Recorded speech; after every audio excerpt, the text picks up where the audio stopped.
இன்றைய வேதாகம வாசிப்பு ஆதியாகமம் அதிகாரம் 42. எகிப்திலே தானியம் உண்டென்று யாக்கோபு அறிந்து தன் குமாரரை நோக்கி, நீங்கள் ஒருவர் முகத்தை ஒருவர் பார்த்து கொண்டிருக்கிறது என்ன? எகிப்திலே தானியம் உண்டென்று கேள்விப்படுகிறேன்.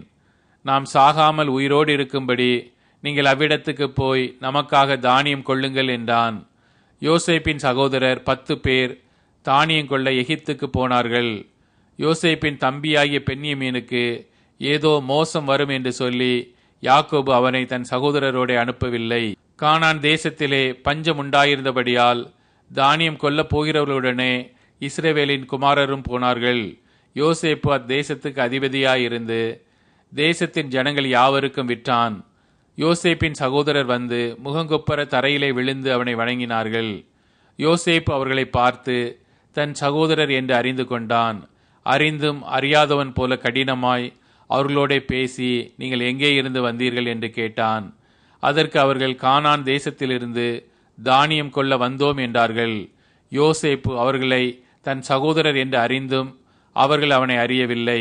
யோசேப்பு அவர்களை குறித்து தான் கண்ட சொப்பனங்களை நினைத்து அவர்களை நோக்கி, நீங்கள் வேவுக்காரர், தேசம் எங்கே திறந்து கிடக்கிறது என்று பார்க்க வந்தீர்கள் என்றான். அதற்கு அவர்கள், அப்படியல்ல ஆண்டவனே, உமது அடியாராகிய நாங்கள் தானியம் கொள்ள வந்தோம்.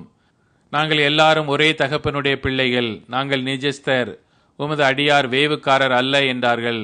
அதற்கு அவன், அப்படியல்ல, தேசம் எங்கே திறந்து கிடக்கிறது என்று பார்க்கவே வந்தீர்கள் என்றான்.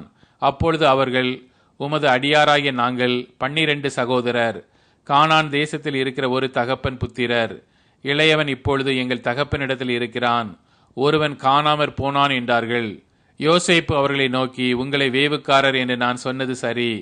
உங்கள் இளைய சகோதரன் இங்கே வந்தால் ஒழிய நீங்கள் இங்கே இருந்து புறப்படுவது இல்லை என்று பார்வோனின் ஜீவனை கொண்டு ஆணையிட்டு சொல்லுகிறேன்.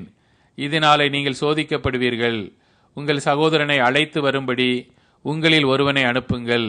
உங்களிடத்தில் உண்மை உண்டோ இல்லையோ என்று உங்கள் வார்த்தைகள் சோதிக்கப்படும் அளவும் நீங்கள் காவலில் இருக்க வேண்டும். இல்லாவிட்டால் நீங்கள் வேவுக்காரர்தான் என்று பார்வோனின் ஜீவனை கொண்டு ஆணையிட்டு சொல்லுகிறேன் என்று சொல்லி அவர்கள் எல்லாரையும் 3 நாள் காவலிலே வைத்தான். 3ஆம் நாளிலே யோசேப்பு அவர்களை நோக்கி, நான் தேவனுக்கு பயப்படுகிறவன். நீங்கள் உயிரோடே இருக்கும்படிக்கு ஒன்று செய்யுங்கள். நீங்கள் நிஜஸ்தரானால் சகோதரராகிய உங்களில் ஒருவன் காவற் கூடத்தில் கட்டுண்டு இருக்கட்டும்.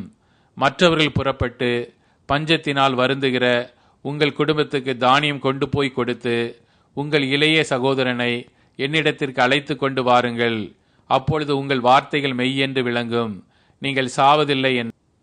அவர்கள் அப்படி செய்கிறதற்கு இசைந்து, நம்முடைய சகோதரனுக்கு நாம் செய்த துரோகம் நம்மேல் சுமந்தது. அவன் நம்மை கெஞ்சி வேண்டிக் கொண்ட போது அவனுடைய மன வியாகுலத்தை நாம் கண்டும் அவனுக்கு செவி கொடாமற் போனோமே. ஆகையால் இந்த ஆபத்து நமக்கு நேரிட்டது என்று ஒருவரை ஒருவர் பார்த்து சொல்லிக் கொண்டார்கள். அப்பொழுது ரூபன் அவர்களை பார்த்து, இளைஞனுக்கு விரோதமாக பாவம் செய்யாதிருங்கள் என்று நான் உங்களுக்கு சொல்லவில்லையா? நீங்கள் கேளாமற் போனீர்கள். இப்பொழுது இதோ அவன் இரத்தப்பழி நம்மிடத்தில் வாங்கப்படுகிறது என்றான். யோசேப்பு துபாசியை கொண்டு அவர்களிடத்தில் பேசினபடியால் தாங்கள் சொன்னது அவனுக்கு தெரியும் என்று அறியாதிருந்தார்கள். அவன் அவர்களை விட்டு அப்புறம் போய் அழுது திரும்ப அவர்களிடத்தில் வந்து அவர்களோடே பேசி அவர்களில் சிமியோனை பிடித்து அவர்கள் கண்களுக்கு முன்பாக கட்டுவித்தான். பின்பு அவர்கள் சாக்குகளை தானியத்தால் நிரப்பவும் அவர்கள் பணத்தை திரும்ப அவனவன் சாக்கிலே போடவும் வழிக்கு வேண்டிய ஆகாரத்தை கொடுக்கவும் யோசேப்பு கட்டளையிட்டான். அப்படி அவர்களுக்கு செய்யப்பட்டது. அவர்கள் அந்த தானியத்தை தங்கள் கழுதைகள் மேல் ஏற்றிக்கொண்டு அவ்விடம் விட்டு புறப்பட்டு போனார்கள். தங்குகிற இடத்திலே அவர்களில் ஒருவன் தன் கழுதைக்கு தீவனம் போட தன் சாக்கை திறந்தபோது சாக்கின் வாயிலே தன் பணம் இருக்கிறதைக் கண்டு தன் சகோதரரை பார்த்து, என் பணம் திரும்ப வந்திருக்கிறது, இதோ அது என் சாக்கிலே இருக்கிறது என்றான். அப்பொழுது அவருடைய இருதயம் சோர்ந்து போய் அவர்கள் பயந்து ஒருவரை ஒருவர் பார்த்து, தேவன் நமக்கு இப்படி செய்தது என்ன என்றார்கள். அவர்கள் கானான் தேசத்திலுள்ள தங்கள் தகப்பனாகிய யாக்கோபினிடத்தில் வந்து தங்களுக்கு சம்பவித்தவைகளை எல்லாம் அவனுக்கு அறிவித்து, தேசத்துக்கு அதிபதியாயிருக்கிறவன் எங்களை தேசத்தை வேவு பார்க்க வந்தவர்கள் என்று எண்ணி எங்களோட கடினமாய் பேசினான். நாங்களோ அவனை நோக்கி, நாங்கள் நிஜஸ்தர், வேவுக்காரர் அல்ல. நாங்கள் 12 சகோதரர், ஒரு தகப்பன் புத்திரர். ஒருவன் காணாமற் போனான், இளையவன் இப்பொழுது கானான் தேசத்தில் எங்கள் தகப்பனிடத்தில் இருக்கிறான் என்றோம். அப்பொழுது தேசத்தின் அதிபதியானவன், நீங்கள் நிஜஸ்தர் என்பதை நான் அறியும்படி உங்கள் சகோதரரில் ஒருவனை நீங்கள் என்னிடத்தில் விட்டு பஞ்சத்தினால் வருந்துகிற உங்கள் குடும்பத்துக்கு தானியம் வாங்கி கொண்டு போய் கொடுத்து உங்கள் இளைய சகோதரனை என்னிடத்தில் அழைத்து கொண்டு வாருங்கள். அதனாலே நீங்கள் வேவுக்காரர் அல்ல, நிஜஸ்தர் என்பதை நான் அறிந்து கொண்டு உங்கள் சகோதரனை விடுதலை செய்வேன். நீங்கள் இந்த தேசத்தில் வியாபாரமும் பண்ணலாம் என்றான் என்று சொன்னார்கள்.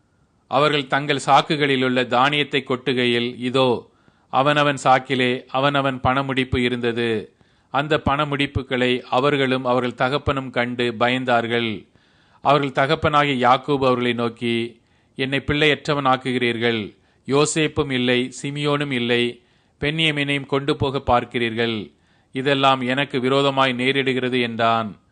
அப்பொழுது ரூபன் தன் தகப்பனை பார்த்து, அவனை என் கையில் ஒப்புவியும், நான் அவனை திரும்ப உம்மிடத்தில் கொண்டு வருவேன். அவனை கொண்டு வராவிட்டால் என் 2 குமாரரையும் கொன்று போடும் என்று சொன்னான். அதற்கு அவன், என் மகன் உங்களோட கூட போவதில்லை. அவன் தமையன் இறந்து போனான், இவன் ஒருவன் மீதியாயிருக்கிறான். நீங்கள் போகும் வழியில் இவனுக்கு மோசம் நேரிட்டால் நீங்கள் என் நரைமயிரை சஞ்சலத்தோடே பாதாளத்தில் இறங்க பண்ணுவீர்கள் என்றான். கர்த்தர் உங்களை ஆசீர்வதிப்பாராக. ஆமென்.